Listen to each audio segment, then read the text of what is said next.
I went through middle school and I went through high school thinking, I'm nothing. I'm not going to be anything. My family didn't do anything right. I'm not going to do anything right either. And it took a lot to change that mindset.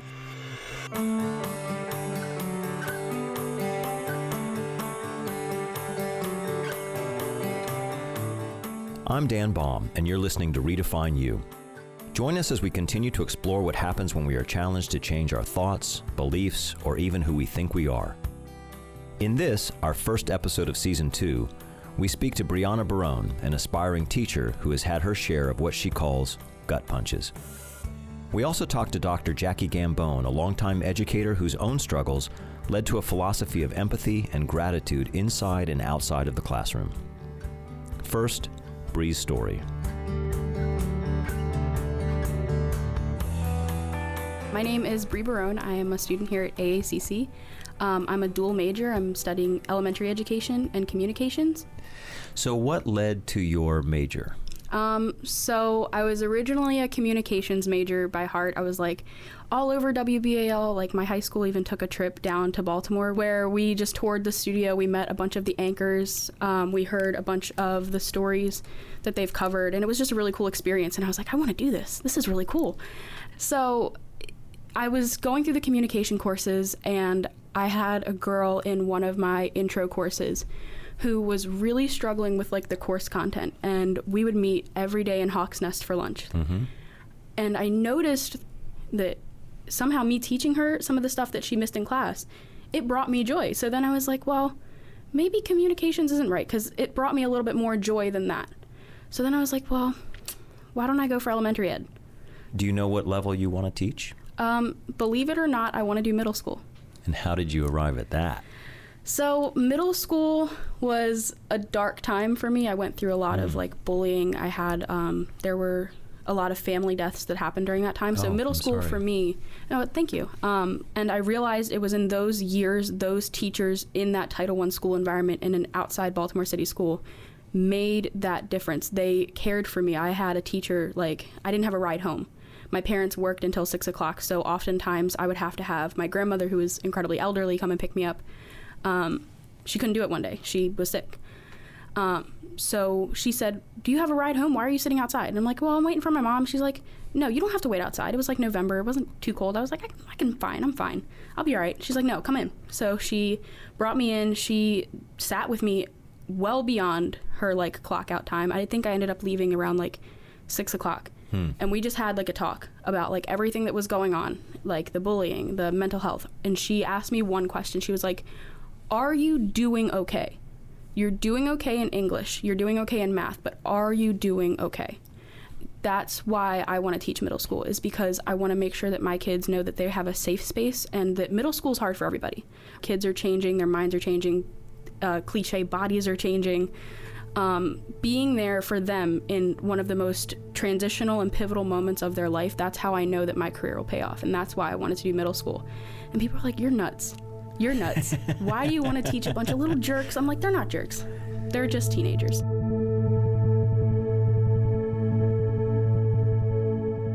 So you said you were the first in your family to go to college. Yes, sir. Congratulations. Thank you.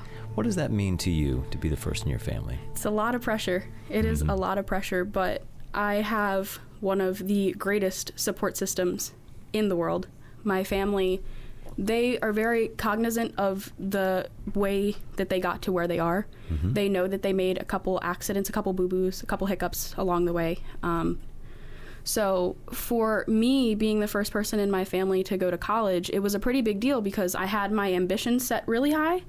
And I wanted that like cliche Caddyshack 80s movie college experience. Like, I'm going to live on a campus. I'm going to have friends. I'm going to do SGA president. I'm going to do sororities, fraternities. You're going to go all out. If you're going to go all out. Yeah, it's my philosophy. If you're going to do it big. But I didn't understand that there are circumstances in life that can hinder some of that. And it's not as fun as it is to dream big. There are some things in life that are going to kick you down and say, not right now. Mm-hmm. Not right now. You got to put it on hold. So with my family not going to college, it was a really big deal to try to like understand the college admissions process and financial aid. I didn't even know what financial aid was. I was like, what you have to pay to go to college? I thought it was free. And she was like, no, wake up. No, you don't. So they kind of let me have that dream for a little while. They were like, if my kid's going to do it, she's going to dream big. And my high school experience was rough. It wasn't terrible. I was an awesome student. I did AP, I don't even know at this point, AP everything pretty much. Mm-hmm. So I was getting these college application admission letters and, scholarship. I'm like, oh, cool. We have money. We don't have to pay for all of it. And that's when my mom said, well, we can't pay for none of it. And I was like, what? She said, we don't have any college savings for you. We didn't know that it would be this expensive by the time you were this old. We thought we can handle it. We can. And that was like the blow to the stomach. That was like the scene in Rocky where he like doubles over and it's like blood everywhere. It was like that was that gut punch for me, is we can't afford to send you to college right now.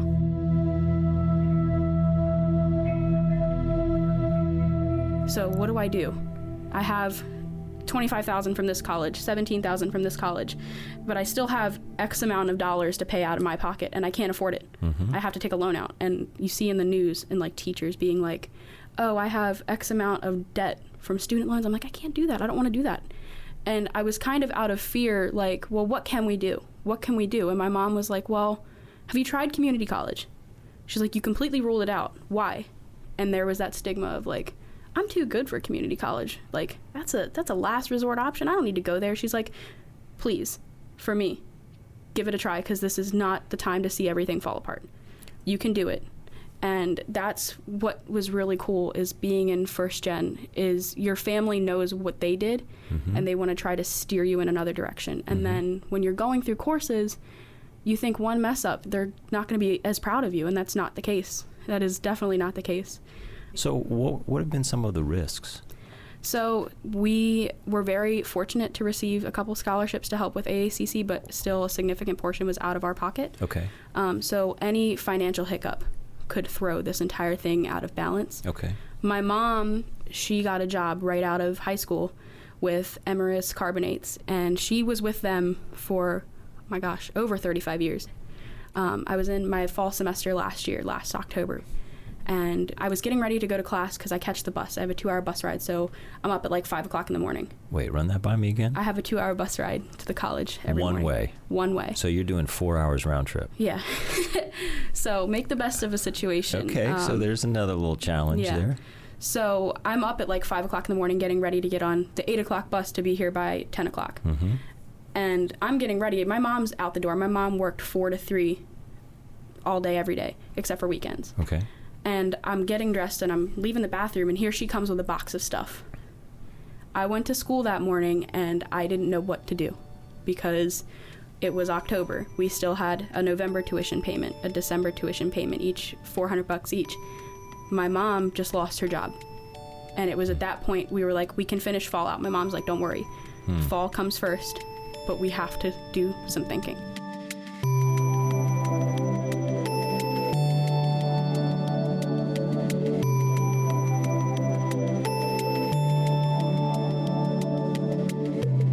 Bree faced a lot of challenges: paying for college, the loss of her mom's job, a 4-hour round-trip commute. As she put it, any little hiccup could throw the whole thing out of balance. But something kept her going. How do we keep going through trying times? Let's talk to Dr. Jackie Gambone, a professor in AACC's Teach Institute, who is focused on intrinsic motivation and, with it, the power of empathy.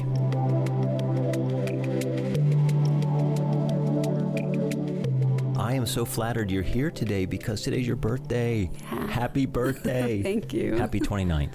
That's what I'm sticking with. Yeah.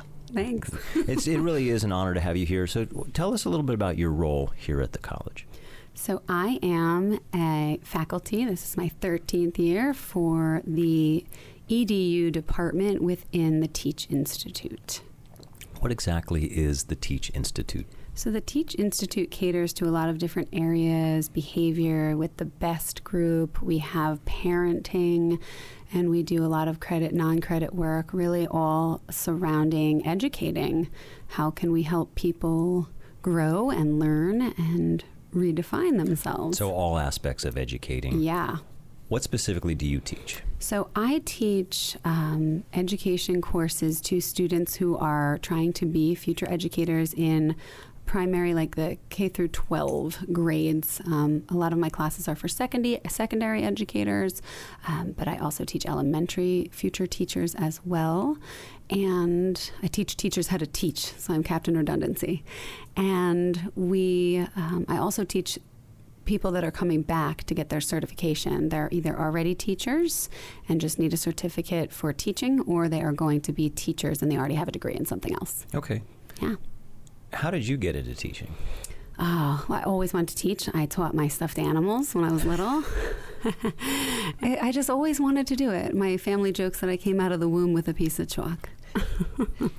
You're not the first teacher who has said that. Mm-hmm. Is that typical? What brings a lot of your students to become teachers? We actually have this debate in class. It's, are you born or made? And we always come to the decision of it's both, that you're born with a lot of dispositions to be a teacher, and maybe they weren't going to be a teacher at all, but life experiences, their family, different things led them to wanting to work with people, help others, and genuinely care for either children or young adults and teach them. So that's the disposition part. Yeah, for sure.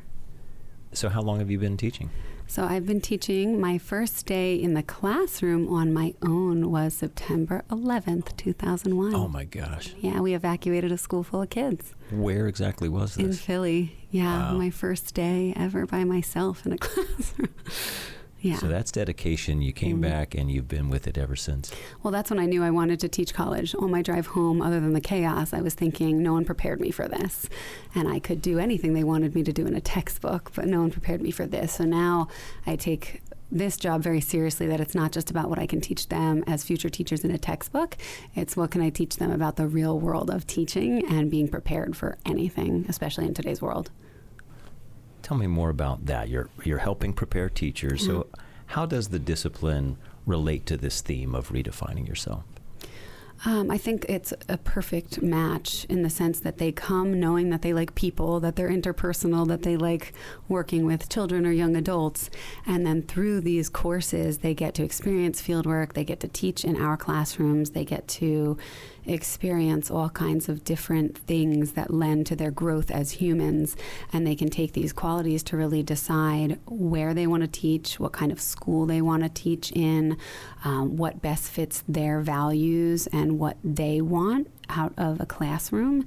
And then they have so many options and opportunities to go seek that out.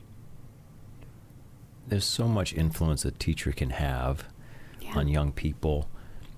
So they in turn are helping those students potentially redefine themselves. Yeah. How do you help them prepare for that? That seems like an awesome responsibility. Yeah, I mean, for me, it's become more about intrinsic motivation and less about the grade. It's actually not about the grade at all.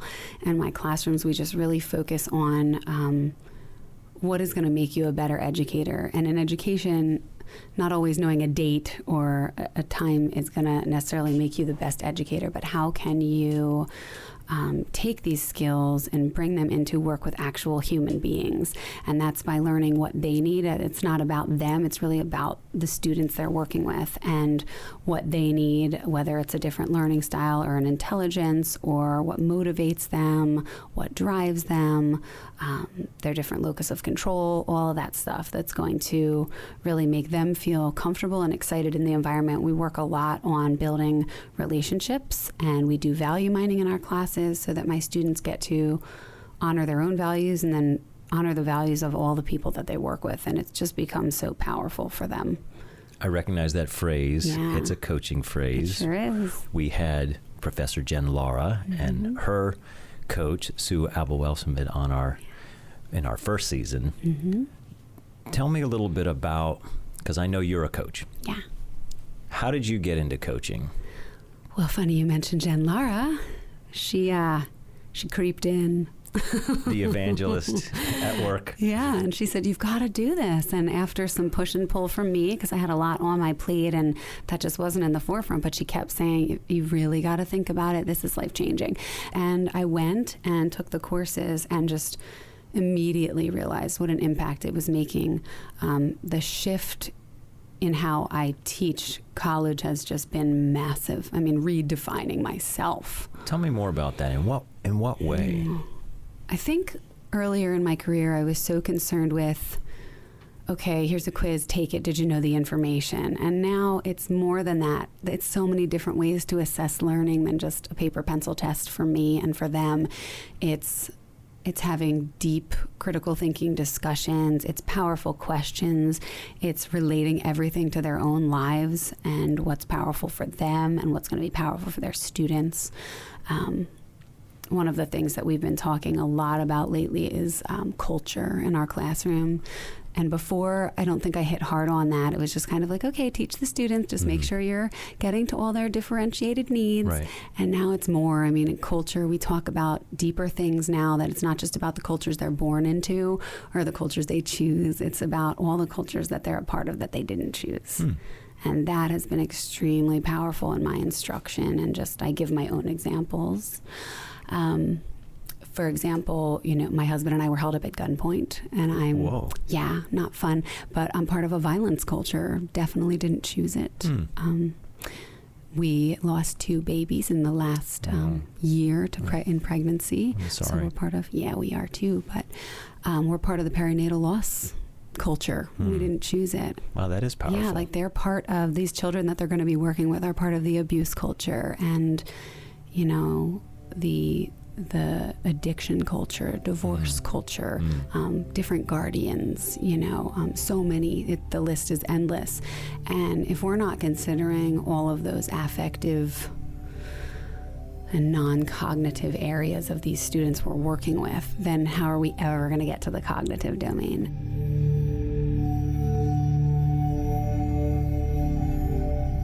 You mentioned intrinsic motivation. That's become pretty big for you. You have a sabbatical in the spring. You bet. Woo. Tell me about that. Oh, I'm so excited about it. I got about, I don't know, once I did the value mining and realized that intrinsic motivation is one of my biggest ones, I wasn't really living that in the classroom because I kind of am bound by grades, and there's value to grades. And at the same time, I found a lot of my students were so stressed out, worrying about every point and every little detail, when I kept saying, let's just forget about that. Now, what are you learning? And how is this going to make you a better teacher? Because not that grade point average isn't an important thing. I worked really hard for mine. But when I went to get my job as a teacher, they didn't even look at my GPA. Really? They don't say, really? They looked at me in a classroom and they said, can this lady teach? And again, like I said, it's not that there's not value to it, but in what I'm trying to do is, how can I teach you to teach the whole child and not worry about every single little point, but worry about how are we going to get them to learn and truly want to learn, and forming that foundation with them so they can't wait to get up and come to my class and learn and go to their fieldwork and just be better and improve. So I started studying Montessori schools, which, if it's a true Montessori, they don't have an ABC grading system. And when I went to observe a school, I was just in awe of this school that was, these students were teaching each other. Their lessons were tailored to their desires and their dreams and their hopes and their values. And they were doing real things like creating business plans for a soup kitchen and selling their soup. And they were using the Pythagorean theorem that they had just learned to build a chicken coop. And I was thinking, I just learned that, put it down in a notebook and closed the notebook, because that wasn't something I thought I needed. So they're really applying it. Right. And I think that happens with a lot of students. They say, why am I learning this? What's the point? Sure. And for me, it just became this eye-opening thing, saying, I want a sabbatical. I want to study these schools, not to change the grading system of AACC, but to really see what I can do for my department, for the courses that I run. I teach a lot of the assessment courses for the college. And how can we talk about other ways that we can assess without it just being solely extrinsic for that grade, but for that learning, true learning and true application of that learning. Well, on that note, how do you anticipate applying this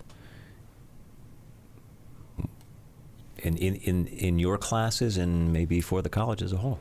Yeah, so right now I'm actually doing an experiment with my students that will lead into my sabbatical. And basically what I'm doing, I needed to make sure that my students were still following all of the stuff I needed them to follow. I need to make sure they're hitting every single objective and mastering those objectives. That was critical. And I really wanted to try to do it with removing the stress of the grade. And so far, what I've been doing is I kind of gave the students a choice. I said, we did some value mining. We talked about what motivates them, how do grades impact them, all of that. And then I said, well, you have a choice in here. And if your grades are what motivate you, then side A is what you want. You're going to literally work as you would according to the syllabus.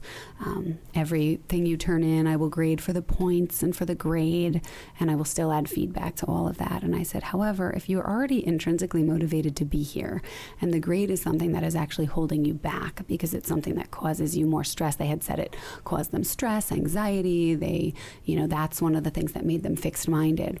I said, then side B might be what you want to choose. And side B said that they are still responsible for every single thing in the course, except on a quiz, for example, they won't have to worry about the grade. I'm not giving them a score. They'll get, let's say, an A just because you took it, but I'm going to give them feedback. And now what they're noticing is with all of their quizzes, they said to me, when I get a quiz back, I'm not even looking for the grade. I'm looking to see what I got right and wrong so that I can learn what I got wrong. And they're motivated to read. And I've never, it's my 13th year, I've never had every single student show up. I have 64 face-to-face students. Mm-hmm. Every single one of them chose side B. Really? Every single one of them. Wow. And I have only had one student turn one thing in late at this point, and it was because he didn't know where to register. Like, he just didn't understand where to do that. So everyone is turning everything in, and I asked them, what's here? And they said, the pressure's off. We want to do this stuff to learn, and we wanted to turn it in. That's amazing. It's amazing. What does that tell you about the current structure? I mean, I'm not totally sure yet. I'm really excited to dig into my sabbatical to find out what these schools are really doing to drive motivation while still assessing for mastery or learning, I should say. So I feel very fortunate that in education, most of my students are there because they want to be educators. They want to be teachers. When we're looking at the medical profession, for example, it might be very difficult to say, oh, here's your A, you're intrinsically motivated, now just show up and do your work. They really need to score a certain number or letter in order to show that they've hit those points. We want them to be highly skilled. Yes. And it's not that we don't want educators to be highly skilled, because we do. And I just think that's important to recognize that this is not a one-size-fits-all, that I don't know if this would work in every profession. A friend of mine said, well, I teach a class where the students have to take it, so they're not all motivated to be there. And trying to do an experiment with grades, no grades, might not benefit them if their motivation is to get the grade to then move out. That seems like a fascinating part of your sabbatical, is to figure out, how do you get that intrinsic motivation for some of the things you've described, that maybe it's a required course and they may not show up as motivated. How do you tap that intrinsic motivation? Or they are driving for the grade because that will help determine their future through their profession. Mm-hmm. But how do you tap the intrinsic part to complement that? And that's what I'm looking forward to gathering, just strategies to use here at an institution with grades. How can we create strong ties to intrinsic motivation, even with a graded institution? So last year, you won an award from the students. They selected you, wanted you to speak at commencement. What was your main message? My main message was about perspective. And that's become something really important, especially over the last year in the new cultures we've entered as a family. And I shared the story of my daughter. The amazing thing about perspective is that we have the power to change and shift our perspective, sometimes even in an instance. So my daughter, she's 5, and she and I were playing Candyland. Do you know this game? Yeah. And I was just about to get to the Candy Castle and end the game once and for all. I was not afraid to take her down. I wanted that game to end. All I needed was a blue square. But what did I pick up? The candy hearts. You know where I went? You know where I go? Yes. back to the beginning. And I grunted, and I begrudgingly moved my little blue gingerbread person back to the candy hearts, and Juliana said, Mommy, what's wrong? And I said, oh, I have to go back to the beginning. And she said, no, Mommy, you just get to play longer. I was schooled by a kindergartner. And just like that, she shifted my perspective.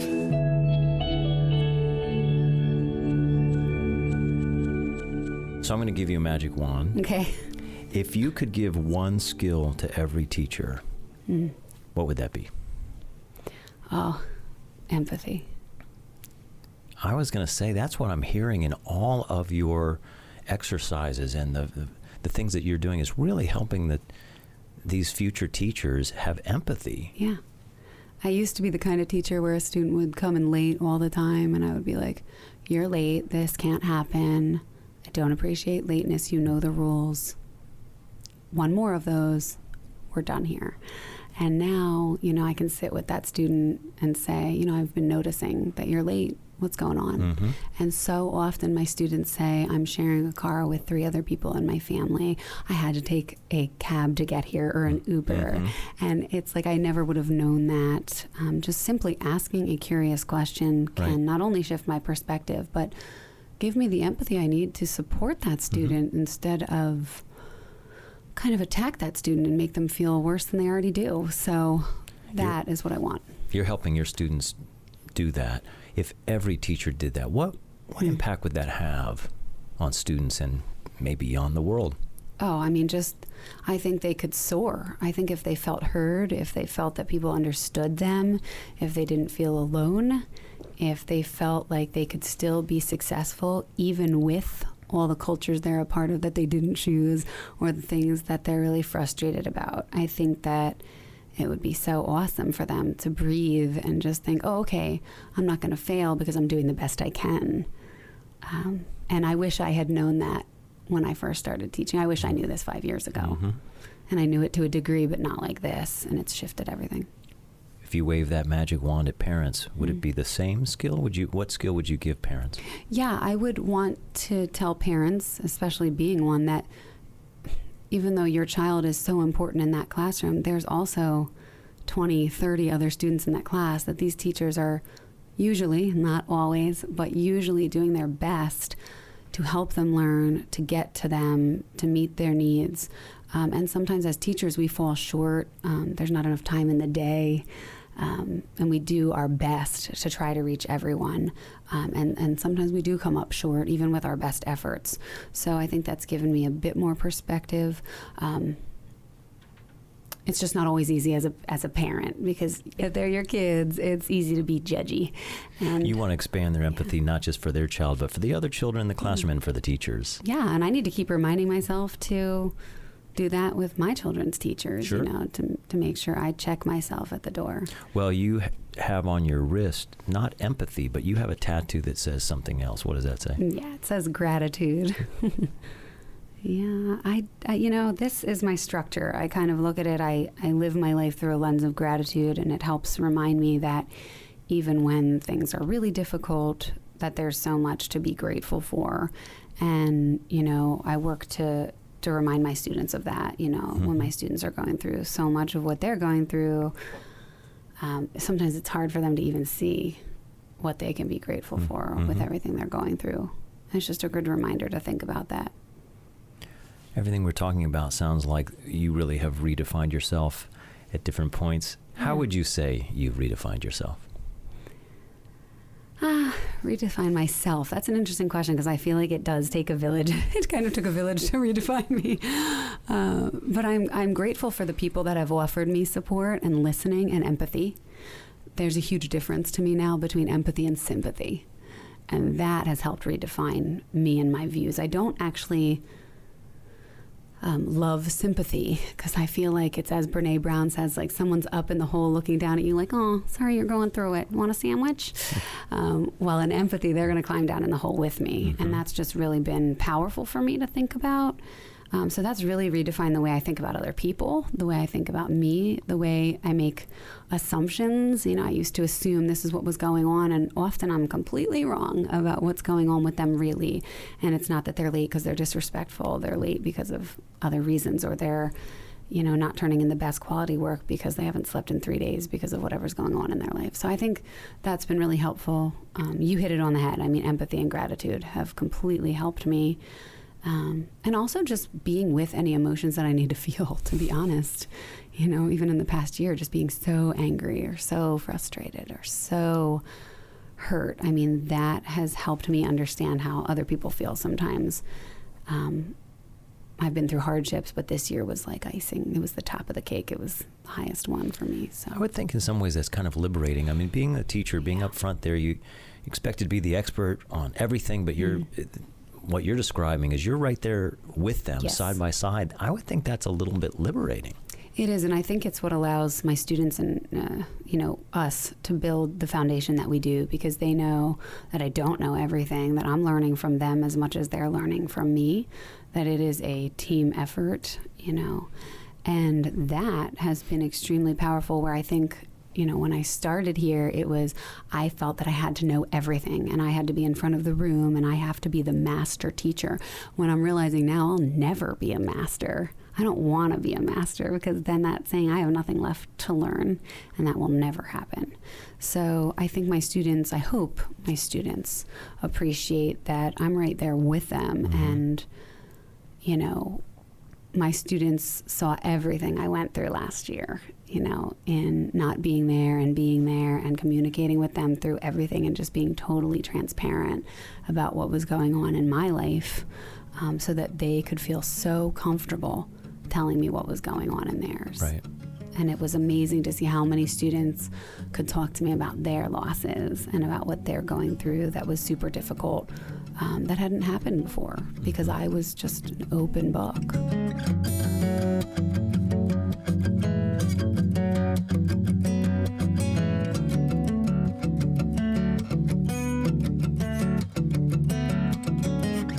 When we find ourselves in situations we didn't choose, in cultures of violence, abuse, addiction, we might say, as Jackie did, "No one prepared me for this." In those times, we may need to shift our perspective.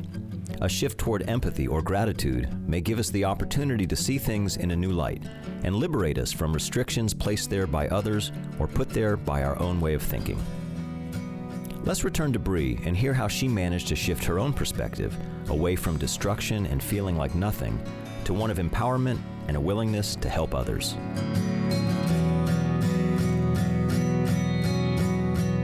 If you have a 4-hour round trip, you have financial concerns, family issues, while having support from your family, it seemed like you might have some other helpers on your journey. Who were some of the other influences for you? Dr. Gambone, without a doubt. Professor Sable, Dr. Phelan, the education department. So I'm hearing the whole Teach Institute. Yeah, the whole Teach Institute. So I kind of think it's funny. The very first day we had Dr. Gambone, she came in the classroom and she said, "I was destined to teach you." And I said, "I like her already.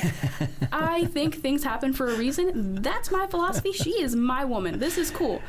And it was in that semester that I had her for our Intro to Education class, our EDU 111. It's the first class we take as teachers. She said, "In this class, you are not a student. You are a teacher. You're going to teach yourself. You're going to teach other people. You're going to teach me."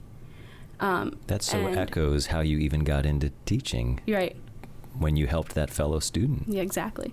So it was just a very warm and welcoming environment for me. Mm-hmm. She had some personal struggles of her own during that time. Mm-hmm. And it was during that time when my mom lost her job. Mm-hmm. And there's so many things that in my life up until that point that was making everything seem hard. And she showed me that if she could do it, I can do it. And it got to the point where something really tragic happened. Mm. And that, to me, she was there when my tragic thing happened, when my mom lost her job, and when I didn't know I was coming back the next month.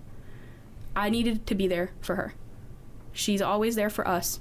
We needed to be there for her. Yeah, what a great support system you all built there. Absolutely. Also, from what I know of Dr. Gambone, she's been experimenting in the classroom grading processes and such. So how is that impacting how you see your approach to teaching going forward? I think her philosophy on grading, a lot of the assignments that we did, we graded ourselves. Mm-hmm. And I was one of those like type A people.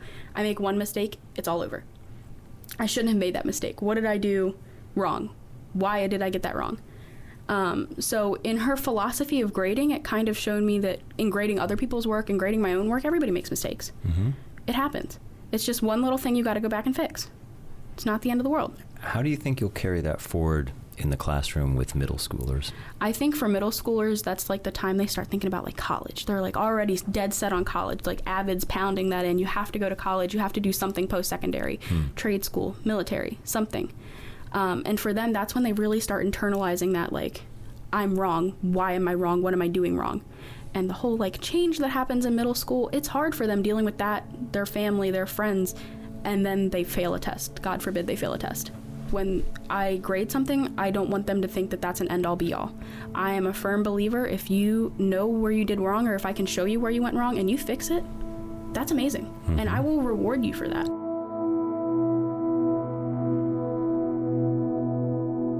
What skills have you gained most through your experience here? So I came into college with that baggage, and that baggage kind of shifted who I was in a classroom environment. When I started, I was a very timid, I was a very shy kid. I maybe had one or two friends in a class, and I called it a day. Wait, seriously? Yeah, I was an anxious ball of mess my first. I'm having a hard time picturing that, Brie. A lot of people do. But for my first communications course, Com 101, it makes me laugh now that I think about it. My very first speech, I broke down. I was so nervous. I lost it. I'm trying to talk about Gann's theory, and I'm crying because I'm nervous and I feel like everybody's watching me. You gotta take a deep breath. You gotta backtrack. Calm yourself. It'll be all right. Mm-hmm. So through that philosophy that everybody makes mistakes, you kind of learn to be more confident in yourself and be confident in your mistakes and be willing to say, hey, I messed up. Here's what's right, or I messed up. Let me get back to you on that. And through that confidence, you kind of build this sense of communication and this sense of transparency and everything that comes with being me. I'm a very bubbly person. I will say hi to a random stranger. I don't care who you are. If you look like you're having a bad day, do you need a hug? Do you need do you need something to drink? What can I do? Why are you so upset? So through that, how has your self-perception changed or evolved? So I'm going to go a little dark here, but in such a time where in middle school I was physically assaulted, verbally assaulted, sexually assaulted, to the point by classmates to make you feel like you're nothing and make you feel like you have nothing in this world.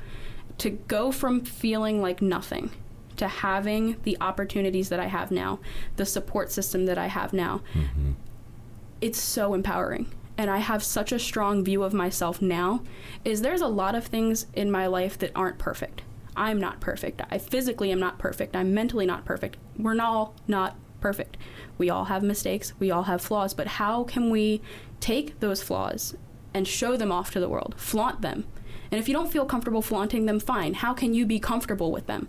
How can they be something of support and not something of destruction? Then how would you say you have redefined yourself? Oh, man. Dude, it's like a full 360. Anytime I hear redefine yourself, I think of a total 360, and I've done it. I call it a 720 because I did the same thing in high school, and I left high school a little bit better. Then I came to college, and it all came full circle. Mm-hmm. So redefining myself, I think, came from me knowing that I was capable. You kind of have to take that philosophy of I'm capable and give it to other people. Because once you know that you're capable, you see that other people are capable. And even the smallest mistake that somebody makes, you know that they're working on fixing themselves and they're capable of doing so much. So redefining myself is just understanding that I'm human. And humans are flawed. Humans don't have to be these type A robots that have to get everything right and that have to teach just the right way or have to learn a certain way. Everybody does things differently, and it's kind of like a big machine in this one giant central place for whether it's AACC, our nation, our global community. It's all one giant machine. Everybody works differently, but in the end, if we're all doing the same thing and we're working towards the same goal, it can make everything run so much smoother.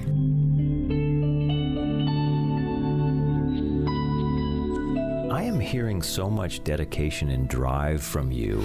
What fuels that? To be truthful, I have no idea. I really That's don't. honest. Like, I get up in the morning and you do something and it feels right. It feels right to you. It feels right to your community.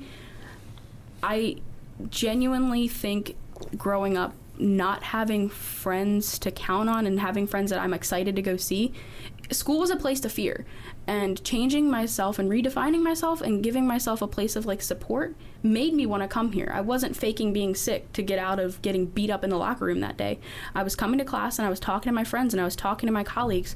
So I think that lack of social interaction as a kid kind of fuels it, because I know I have friends in Phi Theta Kappa and SGA and the education department who I can't live without. They're my best friends. They're my family now. It's so cool.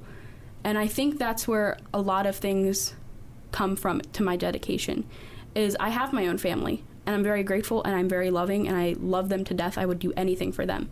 But equally, I have a family here now and I would do anything for them. Anything.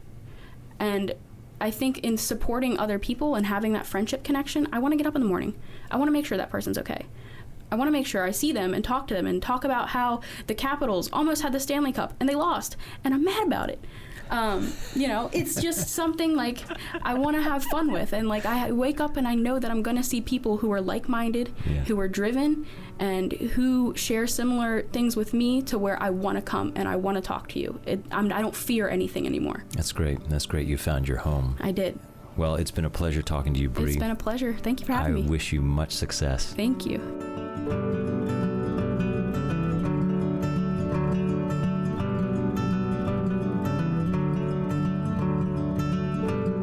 Perhaps there is a grade that is holding you back. Some label, some experience, some expectation that restricts your ability to move forward. When someone reaches out and asks a heartfelt question like, "Are you okay?" that could be the start of the turnaround. That could be the point when we discover, as Bree learned, that if I am capable, I can give that to others. That is the magic wand of empathy. Imagine what empathy could do for you, for those around you, for our world. We all have that power. In a classroom, at work, in our personal lives. It's a potent elixir. So apply it wisely. We could use a lot more of that today.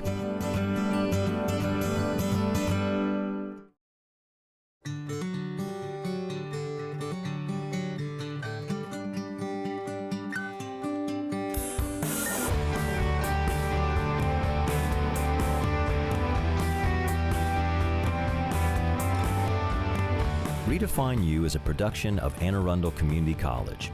Our executive producer is Allison Baumbush, our producer is Jeremiah Pravat, and our writer, Amy Carr Willard.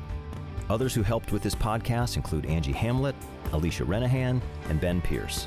Special thanks to Bree Barone and Dr. Jackie Gambone. Find show notes, how to subscribe, and other extras on our website, aacc.edu/podcast. I'm your host and creator of this podcast, Dan Baum. Thanks for listening.